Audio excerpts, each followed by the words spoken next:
Right, watch out, welcome back. Bandit, phase 3, part 3. Chain, clean as a whistle. There we are. All of that thick, caked on stuff is gone. Now I've got it ready to drain it. Obviously, as with all these things, when we do these videos, we get lots of helpful suggestions, questions, things people are concerned about or that they do. And a lot of you have said that you use all manner of different products to clean your chains. Diesel is coming out quite a lot, paraffin, kerosene, all sorts of things. Now, just want to quickly answer, I know I've answered each of you individually, but yes, you can clean a chain with diesel, paraffin, kerosene, white spirit, just about any solvent. But the principle is it's a solvent, and as it's a solvent, it dissolves oil, grease, anything like that. And that's the chain lubricant that you want left there. So the principle is, yes, your solvents will clean the chain, they will get all that oil and grease off, but then you have to really make sure that you get a good chain lube back on it straight away, because any solvent, any spirit-based distilled solvent will cause rubber to dry. And as that rubber dries, it can then perish and crack, and it is less good at doing its job. But this now has been cleaned purely using oil. So all the oil that was on it, all the grease and dirt that's on it, is gone. It isn't, I mean, if I just grab a little bit of paper, just one bit, you can see that when you get it clean, it is spotlessly clean, but it's extremely oily, and that's what I wanted. I don't want this to be dry. That's the last thing in the world I want. Now this is obviously, we're just going to use gravity, so I'm just going to leave this for about an hour now, for that to all drain off into the tray. The tray itself, you can see here, by looking at this, if I spin it around that way, this is the stuff that was on it. This is clean oil, look, all that. You can't actually, this stuff's like paste that's come off it. So it's a good thing to do. If you're thinking of doing this to your chain, it's not a bad idea. It will give it that, it's almost like an oil change, if you like, giving your chain an oil change. So anyway, there we go. Going to leave that to drain off now for about half an hour while we have a cup of tea, and then we'll get cracking with cutting it short and fitting it on the bike. See you in a minute.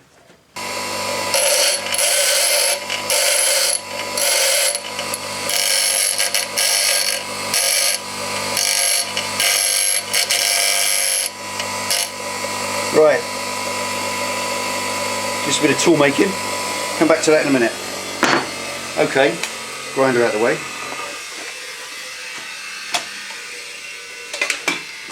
Right, welcome back. Now, here is the chain. Okay, right, that's wiped off the worst of the oil now. If you're going to cut a chain, there's a little bit of confusion sometimes into when we talk about how many links. The chain itself, this chain is 130 links, and you can buy these as a product from chain suppliers because it's quite a big thing to put extended swing arms on bikes. So the standard chain for my Bandit was 110 links. The ABS Bandit of a year or two later was 114, so check your bike if you're doing this. Don't just cut it to what you think it should be. Also, there's a little bit of a misnomer or misunderstanding as to what a link is. When you look at a chain, a lot of people think that there, if I just do that, that is a link. Well, that's not, that's two links. A link is considered as one of those, one pin, one roller, if you like. That's a link. So when you count through this, 130 of these rollers, 130 pins, if you wish, that go through the roller, and that way you get an accurate count. Obviously, there's a really fail-safe way of doing it on the bike, and I'll show you that in a minute. But the way we're going to work this is I'm just going to count from this end. We'll count up. We need to take out 20. It's 130. We need it to be 110. So we're going to count. Now that is a link, although there's nothing going through it at the minute. We've got the connecting link to go through.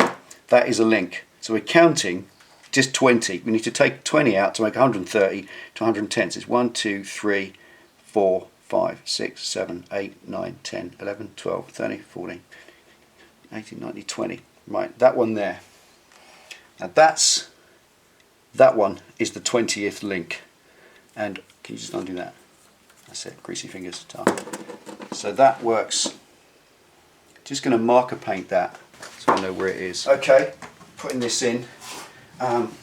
Marked it both sides, one there, and then the other side as well. And just be careful because it's oily, that will wipe off quite easy. So it's going to be on the top of the chain, so I'm going to roll it in on top of the chain guide. I've taken the sprocket cover off, opportunity there just to check it, roll it around the front sprocket. And if you remember the videos, any of you that follow the videos know that we replaced this front sprocket, Christ, about 6,000 miles ago, so it's fine. Roll that through and working on the back wheel now. Easiest way in the world to roll it round, and look, look how correct we are. That's it. That plate there is that plate there off the front, which then gives me two empty tubes or two empty holes to put. Okay, anybody watching on headphones, just turn your volume down because this will get a bit loud. And I've got to grind those two pins out there.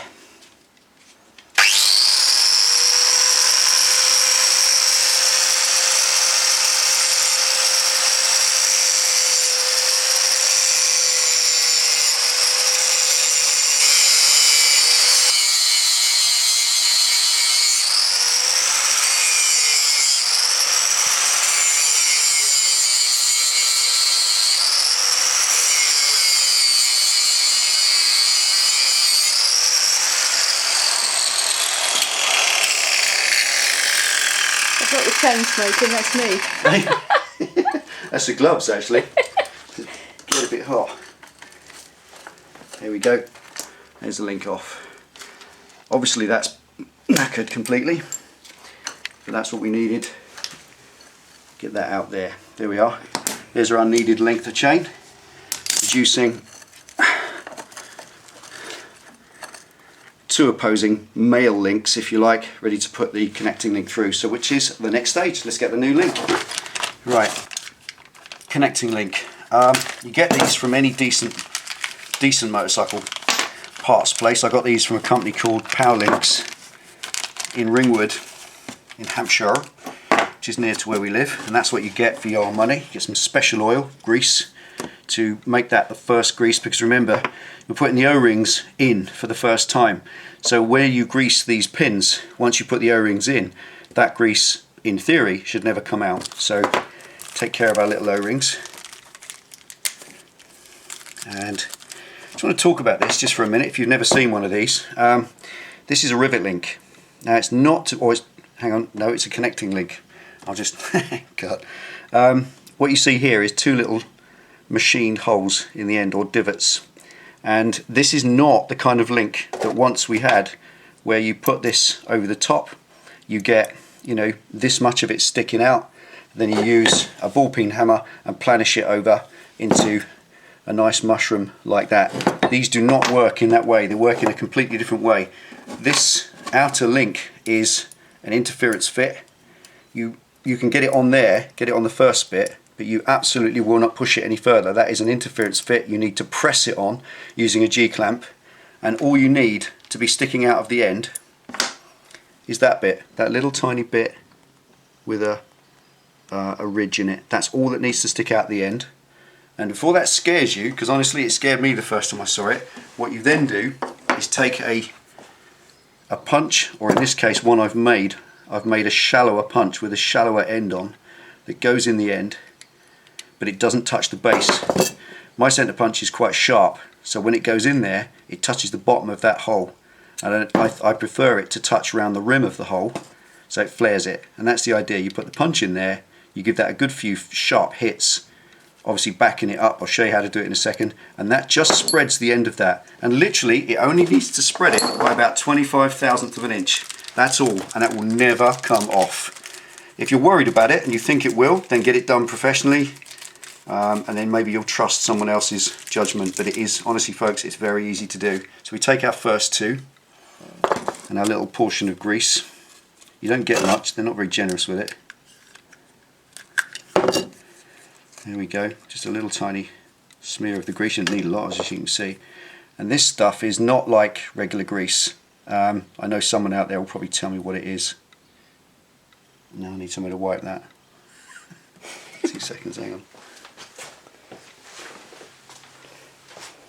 There we go. And we pop the O-rings on to the first side. So you've loaded those in, and there's a little bit of room with them, as you can see. They don't fit snug or anything, they're not meant to. And what they're meant to do is they're meant to keep this grease in place that you put on it. And now we can install this on the bike. So straight in there.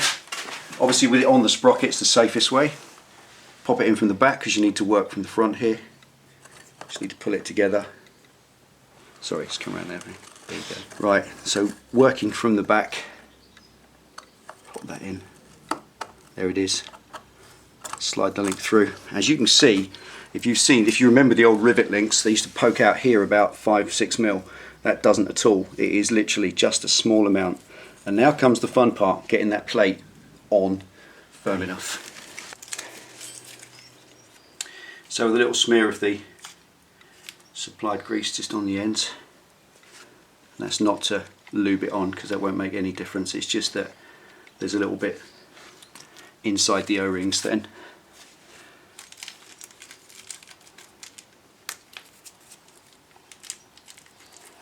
And if you lose these O-rings, if you're playing with it, you can buy them quite cheaply. But just be careful and you won't. And they go on next. Now obviously this point is where most people remember, you pop that on and you either put the clip on or you start beating it over. But this one, it doesn't work that way. You pop that on the outside. So that's in place. And then we take a G-clamp. And you have to press it on just gently with the G-clamp. You can either use 2 small ones or 1 larger one. And all I tend to do is just use this large one to get it started. And it just takes a little bit of pressure, not much.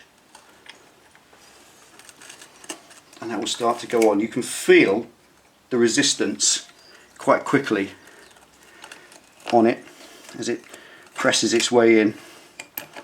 You can feel it going in, if that makes sense. You can feel the links coming through. You can even hear that creaking on. There we go. There, that's taken now. And then it's just a case of working on each pin. Move the G-clamp one, then the other, till they're flush. Then you have to put something in the middle to prevent it from stopping them coming out, and then you can press the last little bit in. Just a fiddly little job. If you buy the correct tool, you can buy a tool to do this. Depends how many of these links you fit and how many chains you're going to fit on your bike.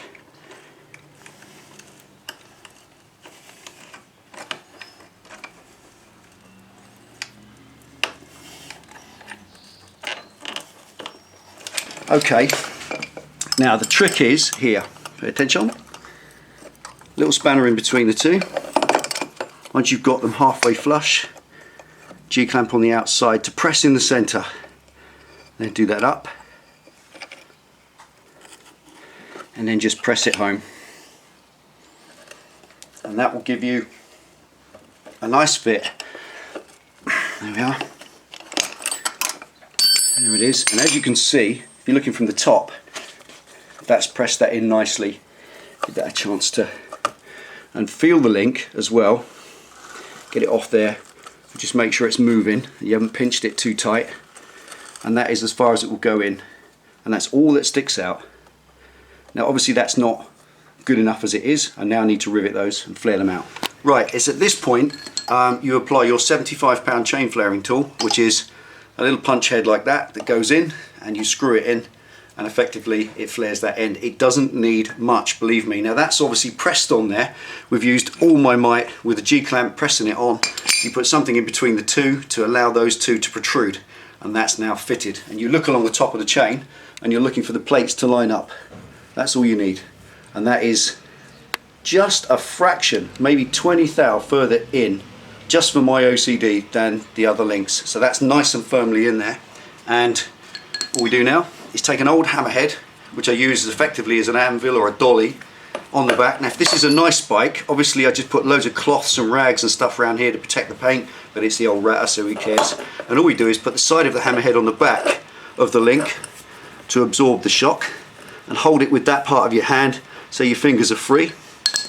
And then you take the punch that we made, which is a more shallow punch than normal, and pop it in the end of that little hole, like that. And you can hold it with your fingers there. Okay, that all works. Make sure that this bit of your skin isn't between the dolly and the wheel, because I've done that just the once, and it really isn't funny. And then all we do is a few sharp taps on each end, like that. And all that does is flares out those little tiny tubes. There we are. And to check that all is good and that has taken, is you just take your mole grips that you took the other link off with, pop them on, and just check, watching downwards from the top, whether there's any movement on that link. And as much as I can pull that or wiggle it, that's not going anywhere. And if it will not come off with mole grips directly on it, directly wrestling it and pulling it, it's hardly going to fall off, is it, boys? Hey? Think about it. Now, that's done. I'm happy with that. If you personally do this kind of thing, and you want to do this on your bike, you want to use one of these Rivet Links. These are the best. Those hideous little clip-on fishtail snap things, they're okay for mopeds and 125s. They're fine, no problem at all. There's no power going through it, there's no weight against it, etc. The next best is the old planish over Rivet Link. That's fine, but you've got to make a good job of planishing that over. And the best of all is these, because that outer link there, that outer plate, as you saw, it's an interference fit. It doesn't want to go on there. It has to be pressed on under pressure. And now we've actually flared those ends. They only need to be flared 20 to 25 thou, that's all, and they will stay there forever. You could pull on that, you could swing on that like a monkey boy, and you will not get that off, absolutely. However, just for fun, just because of your OCD, it doesn't hurt to paint that link, just that one that you've worked on. Paint it with something obvious. Nail varnish is the greatest thing, Tipex, whatever, and then you can keep an eye on it, a visual check. And for the first few 100 miles you ride the bike, just keep a check on it. And if you lay up a thick layer of the paint, of nail varnish, it's a hard plastic paint, and if there's any movement between those pins and that plate, that hard plastic paint is going to crack and break away. If you've still got a perfectly smooth layer that's not cracked, you know nothing's moved. Simple, isn't it? Okay? So I'm going to paint that, and then we're going to adjust the chain up, and I think we've done. Right, just using a paint preparation wipe to get all the grease and oil off the end of that, so that the little bit of nail varnish sticks.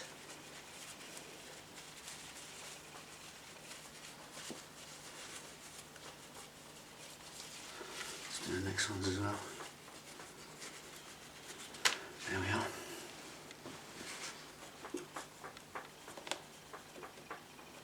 Lovely. And there we are. On this case, I'm just going to use some dashing pink, just because Penny doesn't need this one anymore. And you might want to put, I always put 2 or 3 coats on, just to kind of build up a little skin, a hard plastic skin of this paint, and it stays there for good. Even when you wash the chain later on, scrub the chain clean, it doesn't hurt, it won't come off, which is the important bit. Dries in 60 seconds, that one as well. Oh really? Yeah. Oh, that's handy, in case I just needed to change my chain before I was nipping out on a date, eh? There we go. Right. Now that's the purpose of this, quite simply, all joking apart, is to be able to visually check that link. Just glance at it from a distance. If you're standing next to your bike, you can just take a quick visual glance at it like any marker paint, and make sure that that hasn't moved. It won't do. I've never had one move in all the years, and I've been fitting these for 20 odd years, so it's never going to be an issue, but you never know. There's always a first time. I always factor in the possibility of faulty manufacture, although with DID, again, I've never heard it, but there you go. If it never happened, you wouldn't need warranties, would you? There we go, that's that. That will dry off nicely now, and that chain will be as good as gold. So I'm just going to adjust that up, put the casing back on.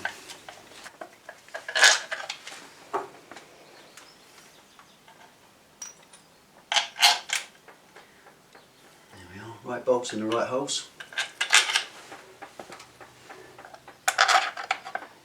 Most of the time.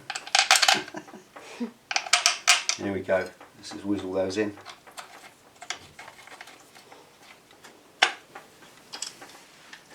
Right, these don't have to be mega tight. You really don't. These casings don't fall off, but you will snap bolts off if you do them up too tight. They like to snap off. Just check your clutch afterwards, because obviously that's your clutch slave cylinder as well. Make sure that's working. Finally, let's pop the drive on, or the gearbox actuation. There it is. Little bolt through. 10mm to do that. That's it. Right, now that's it. That's the back end reinstalled back to standard. The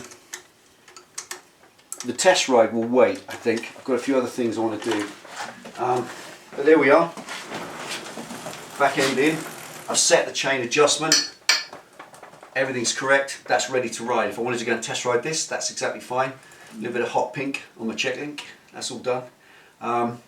Before I move off the back end and start dealing with the fun and games that is the front, which will hopefully be later this week, I'm just chasing a hugger on eBay, because I had a hugger on this and I picked up a large nail and it stuck out the tyre about 3 inches, and it went into the hugger and it tore a crease right down the hugger, literally ripped it in half like a lemon, or even a melon. Do I mean a melon? Don't know. Piece of fruit, miscellaneous, delete where applicable. And it just destroyed the hugger, so I threw it away. What I'm going to do, I was going to manufacture a chain guard, but I've got this funky idea along the rat bike thing of actually doing something really pretty cool. So I found one on eBay, I'm chasing it. So I'm going at about £15 at the moment, so we'll see how that goes. If not, then I shall make something, it's not an issue. But for now, that's ready to go. I'm going to go and get this loaded. I start work in 2 hours. It's great having the mornings off sometimes, and until you've got to go to work. Take it easy, ride safe. Thanks for watching. Any questions, drop them in the comments box as ever. See you next time.